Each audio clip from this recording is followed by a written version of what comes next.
حضرت عائشہ رضی اللہ تعالیٰ عنہ راویہ ہیں، وہ فرماتی ہیں ایک عورت رسول اللہ صلی اللہ تعالیٰ علیہ وسلم کی پاس آتی ہیں اپنے کسی کام کے لیے، کسی مسئلے کے لیے۔ جب وہ جا رہی ہوتی ہیں تو اللہ کے نبی ان سے پوچھتے ہیں کیا انت متزوجہ، کیا تیری شادی ہو چکی ہے؟ تو انہوں نے کہا جی یا رسول اللہ میں شادی شدہ ہوں۔ تو اللہ کے نبی نے فرمایا پھر تیرے خاوند کے ساتھ کیسا معاملہ ہے؟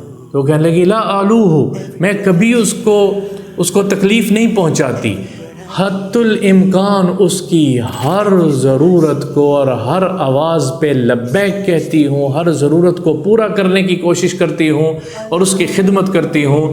تو میرے نبی پاک صلی اللہ تعالیٰ علیہ وسلم نے فرمایا اس کو مضبوطی سے پکڑ لے، ہوا جنتک و نارک، وہ تیری جنت ہے یا تیری جہنم ہے۔